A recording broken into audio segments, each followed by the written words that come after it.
There is nothing worse than untapped potentials. If you know that you're made for more, this is the place. I know that every successful person I've ever met has one thing in common. They do not let themselves fall victim to their circumstances. They figure out a way to rise above it. So join me on this journey where I help you to be better, do better, and have better in life and in business. If you're feeling stuck and you're needing some practical tools, some hope to get you to that better life, this is definitely the place for you.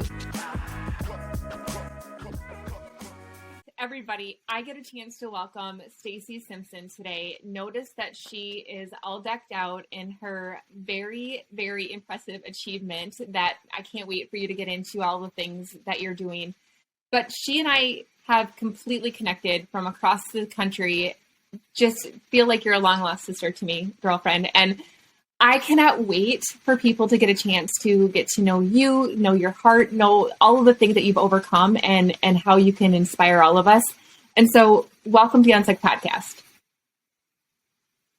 Yay. Thank you so much. I'm so grateful to be here because your whole theme of being unstuck really fits so well with whatever my brand has become. It certainly wasn't intended to be this, but it has become, how can you overcome the greatest and craziest obstacles? I always say, if my life is not going to be a Lifetime movie, then it's probably going to be a telenovela because it is really crazy.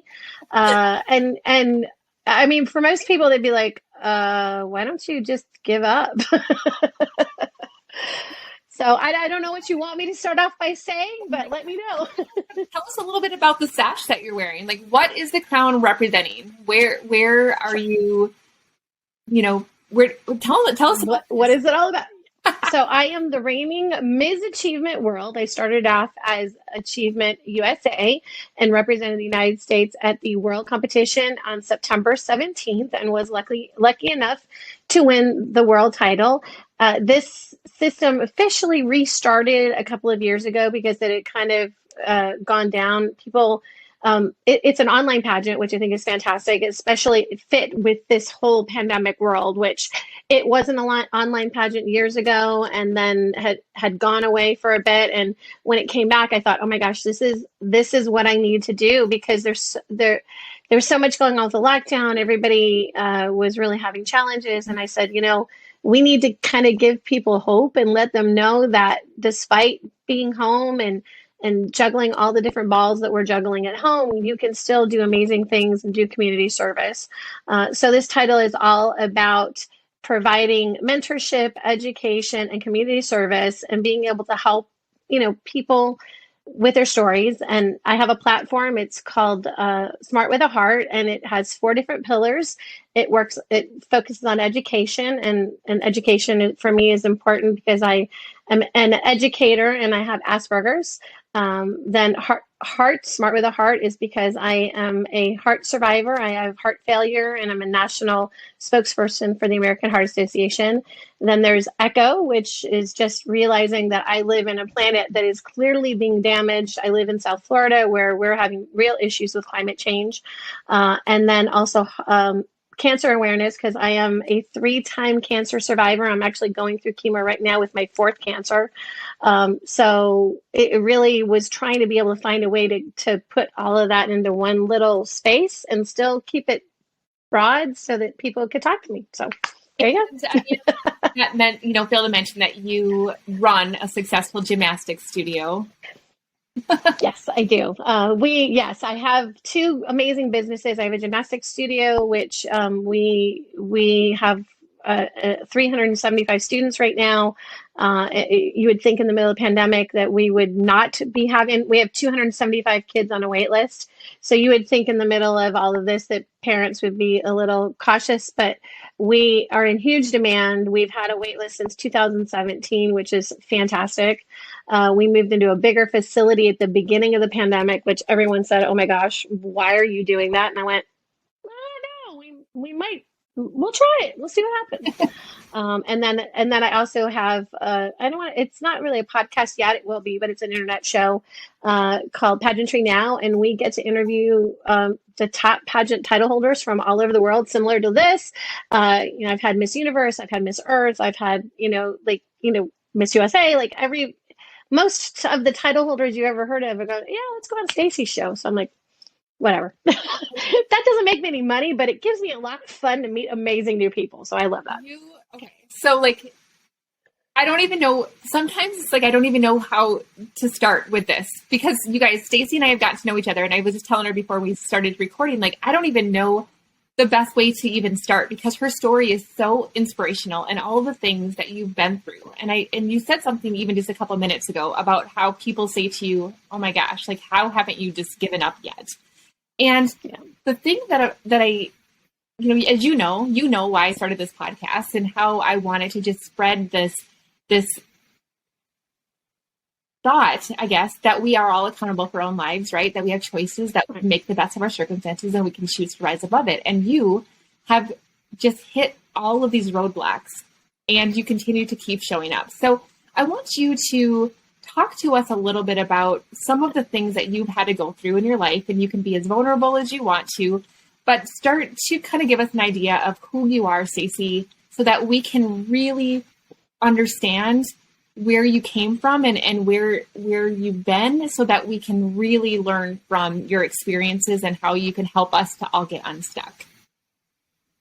Great. So I always start the story in the middle, which I probably should start at the beginning, but it actually works better if you kind of go in the middle and then go forward and come back.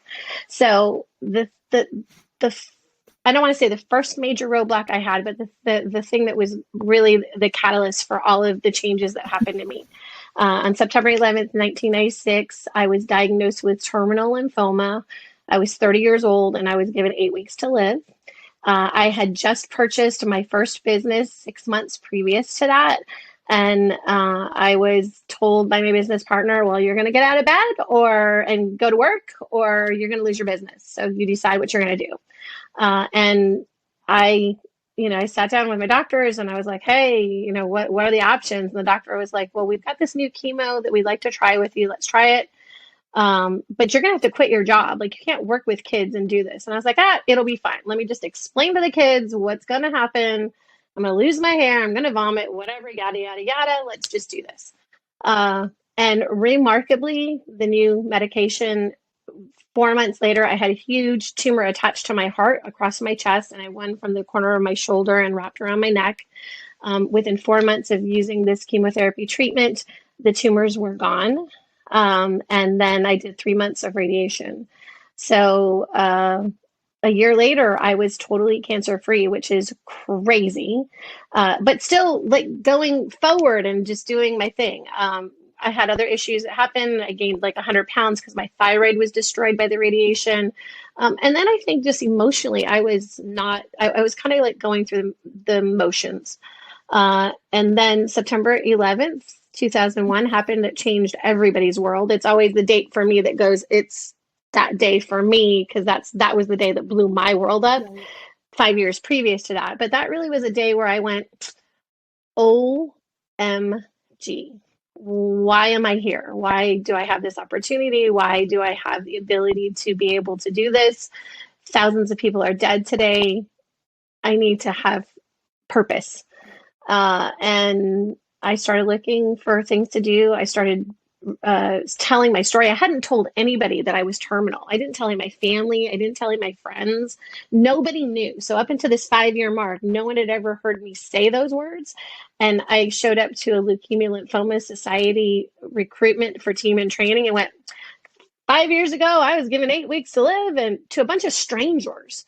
And ironically, that kind of was that moment that went, oh my gosh, this is a story. This really has to be heard. People immediately were like, oh, we've got to do this. And I thought I was going to ride a 100-mile bike ride. And my doctor was like, oh, no, you're not. No, that's not going to happen. So I just trained with them and supported them and became part of their team. And a few months later, I had a dream. I won a pageant. And I thought, I've always wanted to be Miss USA or Miss Universe. Sure, let's try it. I mean, I'm 30. There's got to be something out there. And I went into my first pageant, and we'll backtrack a little bit at this point. Like, I am the child of domestic abuse, sexual abuse, and physical abuse, and emotional abuse. At 5, I was sexually assaulted by a neighbor. for quite a long period of time before I finally started avoiding that person. And my mom didn't believe me when I told her. At 11, I was sexually assaulted by my grandfather, went to my mother, said, hey, he's doing this. And she said, that's what they do in our family. You're just going to have to deal with it. I had Asperger's and it was undiagnosed till I was 45. So my mom was always very physical with me. I kind of had a realization that I think she was trying to beat it out of me, because back then in the 60s, like, it was, you either were autistic or you weren't. So there wasn't any in between. There wasn't a spectrum. There was no way. My mom just kept telling me, you're so weird. Why can't you be normal? And I'm like, I'm not. Like, I spent a lot of time talking to myself and doing things. And it was weird. I mean, I can look back now and I go, well, I was pretty happy. I don't know what her problem was, but whatever. It got much worse in my teens, to the point where I started dating a guy that was 5 years older than me, looking for validation, looking for something to make me feel good about myself, because I was always getting, you're ugly, you're stupid, even though I was like a straight A student and, doing all of these crazy things in school that, my teachers would even like, you're so smart. Why hasn't anybody tested you? I'm like, my mom thinks my brother's a smart one, so I don't care, whatever. He can be the smart one. I don't want that pressure. And so I dated this guy. We'd been together for probably 6 months. One night I snuck out of the house at 16. He got me drunk to test me. And his friend sexually assaulted me. Like, I was gang assaulted. I passed out. I woke up to many different people with me. And a lot of people don't know this, but I ended up getting pregnant. And that was kind of the moment that blew things up as a 16-year-old for me. I ended up deciding to not have the baby. I didn't tell my family. I didn't tell my parents at that point in the state of Florida. It was okay for a 16-year-old. I got counseling from school, went to one of my teachers and said, this is what's happened. I need help. And they were fantastic. But the day that I went to terminate the pregnancy, I skipped school and my mom found out. My dad came home and beat me to the point where I had to have surgery to put my face back together. So I have dents in my cheek here, and then had to have reconstructive surgery to put my face back together. And 3 months later, my mom put me in a pageant to raise my self-esteem.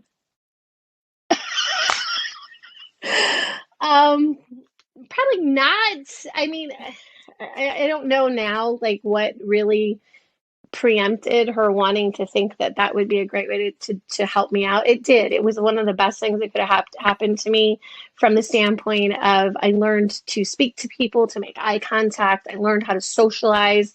I learned to be able to speak, in a crowd, which led me to being able to be a teacher, because I don't think that if I had had that opportunity, I would not have learned how to feel safe in that skin, being in front of people and speaking. But I never won like a big title. It was always little stuff. I competed Florida Teen USA. I didn't win. I was like, whatever, I don't care. It really wasn't, I thought I was going to get famous from it, but it didn't. I mean, back in the 80s, who never, there wasn't internet. Like, how could you have been famous unless you were on TV? So, and then I walked away from it and I was like, oh, okay, that was great. I'm good.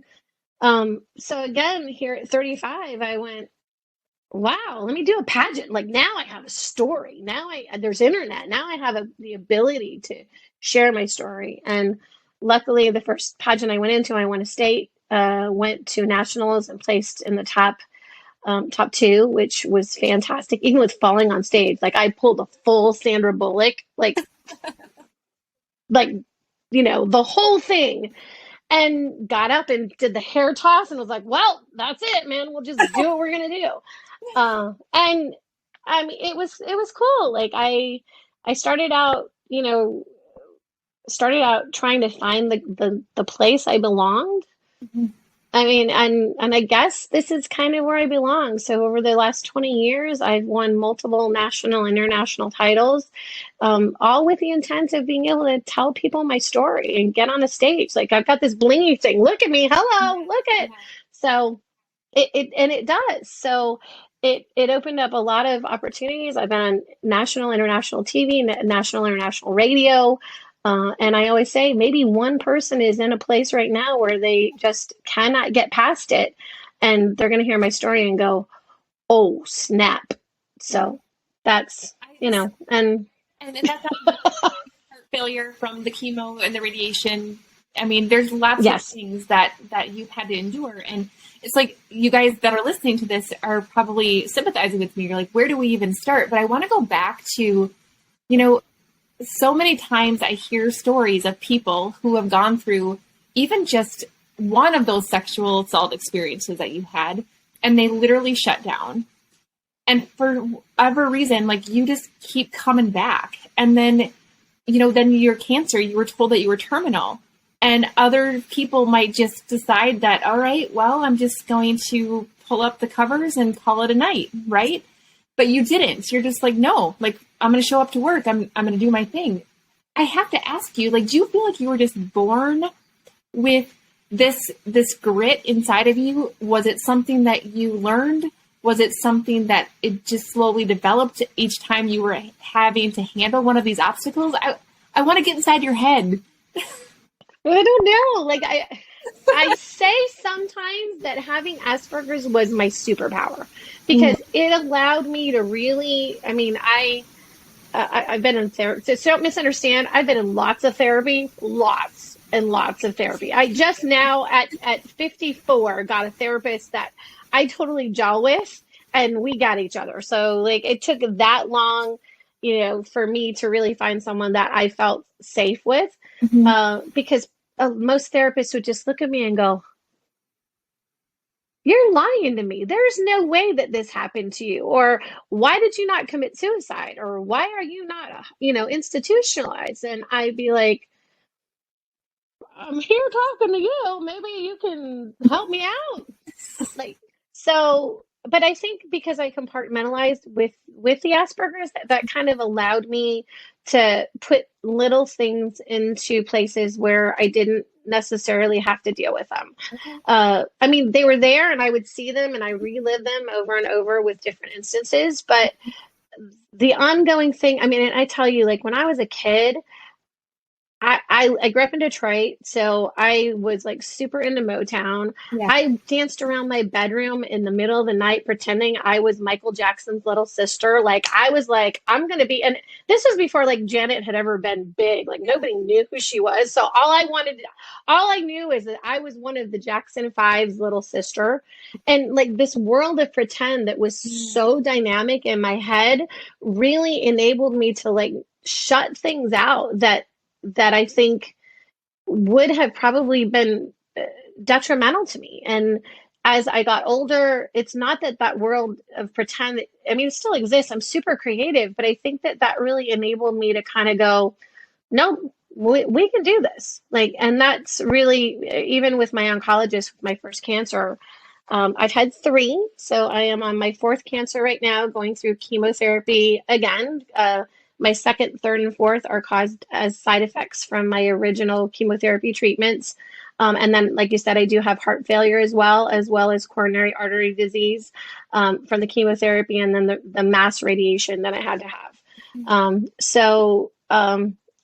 I asked my oncologist, I said, so what gives, dude? Like, you told me I was going to die.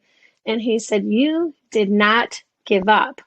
He said, you didn't think final arrangements. You didn't think trip around the world. You didn't think it was over. You thought, how do I fix this? And with every challenge, I guess I probably should tell people, I also got hit by a truck riding my bicycle 10 years ago, training for a triathlon for that leukemia lymphoma team in training. Yeah, and was underneath a truck. So I have now 20 damaged discs in my back. I have no rotator cuff in my right shoulder and no right knee. That one put things a little bit more into perspective too, because that was like, oh, this is not going away. This is like forever. And then the heart issues really were exacerbated by that. So I at one point, my heart function was down to 10%, and I was on the heart transplant list. And one of the young doctors said, hey, there's this new program that we have, a stem cell program here at the University of Miami. I think you'd be a great candidate for it. And I said, well, okay, I'll give my body to science. At this point, it's kept me alive this long, so it's got to work, man. Let's try it. Yeah. And I was the first female in this particular study to get stem cells to repair the damage to my heart. And I am now at a 45% function of my heart, which is miraculous. And why they were giving me my stem cells, so they put them in through intravenously. They actually go through like doing a cardiac cath. So if anybody's familiar with that, and not to get technical, but they found a blockage to my left main that was what most people call the widowmaker. So with me doing all of this crazy training, I probably would have just dropped dead and no one would have known why. So it was 90% blockage. I ended up having a double bypass in 2015. And life is, I mean, it's as normal as it is for anybody that's gone through the stuff I've been through.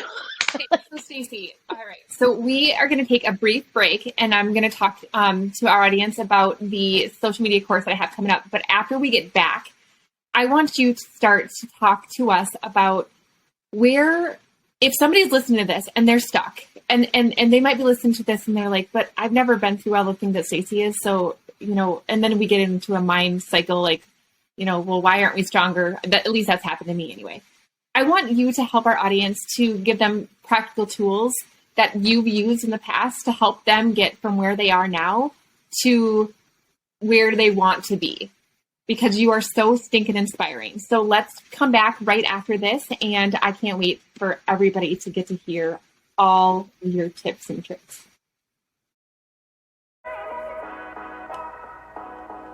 Let me ask you this. Are you a business owner and you feel like you are literally tied to your phone all the time in order to keep up with social media? You know you need to post consistently, but you don't know what to post, and you don't want to have to post every single day because it means that you're married to your phone. So then you're not consistent, and then business doesn't follow. Or maybe you have no idea how to attract your ideal client, and you want to find a way to get the right people to come to you. Oh my goodness, like that was totally where I was. And I had to take some time and research to find out what the heck I could be doing to make my life so much better. So here's the scoop. I have found a system, that I've created a system that has allowed me to not only attract my dream clients, but it's allowed me to be consistent by planning all of my content for an entire year in one single weekend. And I've decided to offer it to all of you guys. If that is something that you would love to learn more about, make sure to click on the link in the show notes so that you can learn how to get your life back, but keep your social media game on track. Okay. All right, Stacey. So let's get to it. I want to hear what you would tell people who have felt an ounce of hopelessness, have felt defeated by life, who felt like they don't know where to start. How would you help the people who are listening to get to where they want to go? First of all, I think one of the things that really helped me grow bigger and to bigger within me, I really sat down with my husband in 2012 and said, what could we do if we had as much money as we wanted? And he said, okay, well, that seems kind of crazy, but hypothetically, my accident was going to bring me X amount of dollars, whatever. It didn't. So that didn't happen. But it was like, okay, let's dream big. Like, why not? What can it lose? Like, we just write it down on a piece of paper and we make these dreams. Right. So we set up 10 goals that were if I could do anything goals, what would they be? And we put them down on paper, and then we equally did it for my husband as well, because I really wanted my husband to be part of the experience, and I didn't want it to just be all about me. Yeah. So I think it was really important that we both as a team looked and said, okay, these things align with both of us. These things are yours. These things are mine. And then I started coming up with a plan for each one of them. So I had, one of them was to be on Ellen. That's not going to happen. It almost happened. Like, I actually spoke to the producers, and because I was very professional and I went in pageant mode and I was very They were like, "Oh, I'm sorry, you just don't have enough energy for the show." And I was like, "Ah!" I'm like, "Oh, dang it!" But whatever it is. So, the other one is so the two that are still left on the list were Beyond Ellen, and the other one is to go to Club 33 at Disney World or Disneyland. And Club 33 is a super secret Disney place that only true crazy people about Disney know about. Anyways, and it costs $33,000 to join, but you can only join if somebody invites you. Okay. And then there's an annual fee that goes with it. So whatever. So that is still on the list. I have had connections to it, so that still may happen. That is still on the goal. So, but everything else was like, how do I get my business on track? How do I get my business bigger? How do I, so, and then, personal stuff that I wanted to go to Miss Universe. At that point, I wanted to go to Miss USA. I just wanted to go to Miss USA. Yeah. The next thing I knew, I was hosting the red carpet at Miss Universe. Like, I wrote this down, put it out in the universe, said, this is what I want to do.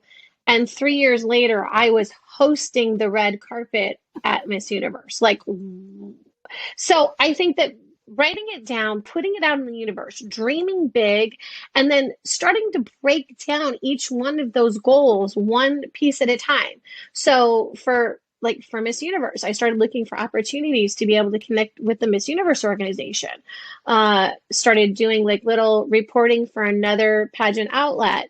Got involved with them on production. Then I met the Miss Universe staff. Then it was like little pieces that brought me to that place. And the same thing with my business. So with gymnastics, my current company, Gymmagination, started in 2003, but I came back to Miami in 2010. I had sold it outright in Texas. I was not going to work for myself anymore and go work for somebody else. The dumbest idea ever. And one of my friends gave me $10,000 and said, do it again. And she and I came up with this whole goal of what we were going to do. And little by little, piece by piece, it started to all fall into place. And I think that that's really the other thing too, is that some people look at the elephant, right, and they go, oh my gosh, I can't do that. Mm-hmm. There's no way I can't get past that elephant. Whereas if you look at it like, oh, that's a mosquito. Got that. I got that. That's one step closer. Mm-hmm. Oh, that's a mosquito. My husband is always like, that's a mosquito, Stacy. And I'm like, oh yeah, mosquito. Got it. Okay. Because the mosquitoes get in the way of how you get to your goal. It really is the little things. It's the monotony. It's the things that go, oh my gosh, my kid's got a fever. Oh my gosh, I've got a pimple. Oh, it's crazy little things that get in your head and get stuck that make you think that the world is over. Right. And you have to kind of just go, okay, it's just a bad day. Tomorrow you get up, you start again. It's a clean slate. Go. And so trying to always keep that bigger vision of what that idea is and make it happen. And then just, again, don't let people tell you no. I've been told no so many times, and I'm like, really? Okay, I'm not a size 2. Big deal. I'm going to do a pageant anyways, because you know what? We need representation. Mm-hmm. I don't care. You guys can laugh at me, but it's your fault when I win and you feel bad about yourself, not me. That's a really crappy way to look at it, but it is you inhibit yourself. And the thing that I've learned, and I say it often, I learned it from somebody else, we get stuck in our lizard brain. We get stuck in that place where we're no longer being chased by bears and eaten by dinosaurs. So we get stuck with that nasty little voice going, you can't do it. You're ugly. You're not tall enough. You don't have the ability to do that. My husband reminds me, that's my mom's voice. He's like, just make her go away. She's gone. Bye-bye. Bye. And I have to go, yeah, you're right. But it's hard for us not to hear that voice. So how do you turn that voice out and listen to the bigger voice inside, which is your dream? That dream needs to have light. It needs to have water. It needs to have nourishment to grow. It's like a plant. And if you give it these little things and these little affirmations, that's the other thing too, is I find myself constantly I know you do them as well, but you do Motivation Mondays and you share things within your groups and your podcast that motivate people. But honestly, hearing those things and saying those things make your good brain grow. And it says, oh, I am good enough to be this person. I am strong enough to be this person. I am smart enough to be this person, and we need that. So just finding and make sure your people around you get you. Like, again, my husband and I, we have our separate goals, but we have joint goals. And one of our goals was for me to retire at 55. Well, I'm 55. We're almost there. I'm semi-retired. Yes, I do have my phone with me a lot, but I kind of enjoy like the social media stuff. So for me, that's fun. Like I look at it like, oh, I can be creative and I can do this and I can do that. Yeah. So like, I like that. Yeah. But for a lot of people, it's not easy. And I will tell you, in the beginning, I was like, oh, this is awful. Like, why do I have to do this? Now it's fun. It is fun. Creative fun. Pressure off of it. Yeah. Absolutely. Yeah. I love it. So I mean, I don't know. Is that enough? Does that give you enough little tidbits? Like, can I just make this an official invitation to do this again? Oh, absolutely. Oh my gosh. I would love like whatever you want. I mean, I think that your podcast is awesome and it really is designed to really help people get to the next place. And I know you've even asked me like, what are your challenges? And I will tell you, I do have like challenges. One of my biggest challenges is not knowing how to tell which people are authentic and really are part of my pod and should be part of my pod, and knowing that they legitimately are out for my best interest, or are they just trying to get on my train to get what they need. So I do have that. So I'm always looking for people to help because it's a thing. Yeah, that's really, I give everybody the benefit of the doubt too. My husband says, and that is a good thing and a bad thing, right? So if you're a person and you're selling a vacuum, just show up.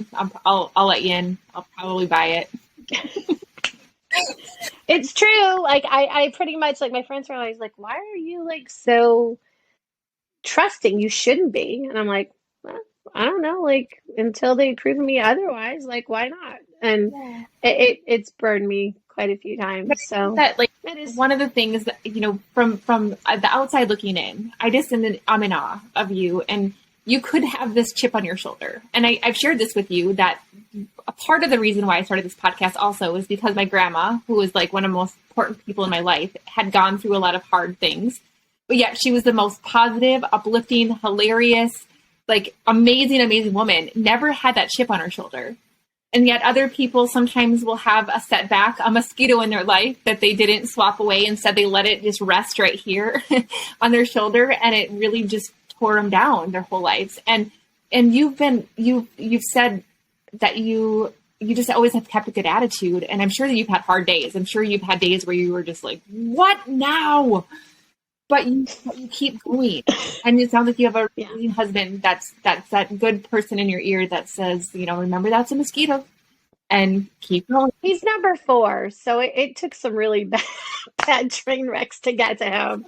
I didn't meet him until after I got hit by the truck. So like he is, and he's amazing. Not to say, okay, so this is going to come across like bad, but whatever. But like, okay, good, you're normal. Like you're human. Cause I look at you and I'm just I'm in awe of you. And that was one of the things too. And this conversation is going on longer than it normally does. And so I'm sorry. I can't help but keep going. And one of the things that, Stacey, you just saying that a little thing right there, it's so impactful. One of the things that I had been exposed to, a podcast that I listened to with Ed Milet and his guest, Nick, was born without any legs or arms.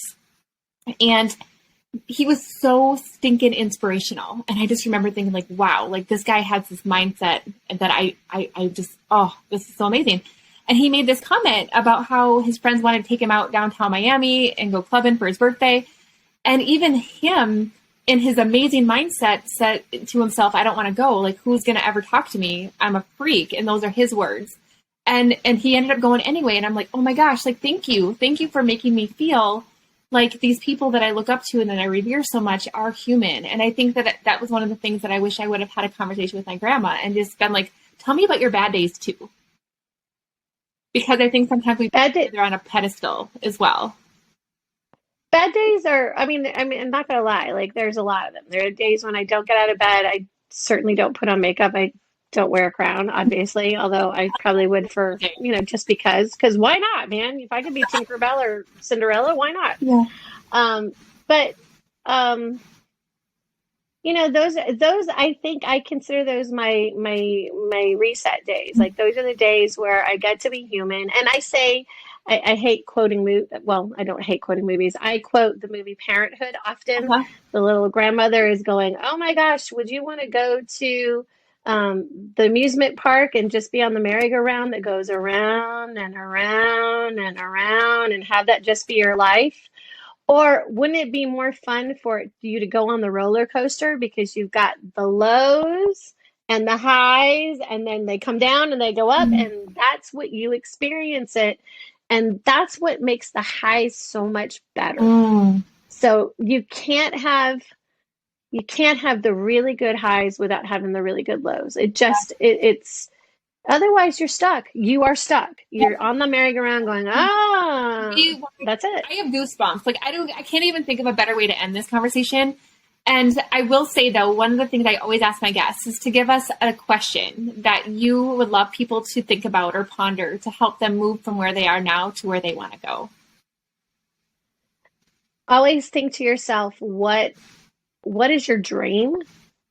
And then make that dream happen. Because don't limit yourself. Don't think that's never going to happen. Because the second that you think you can't, you won't.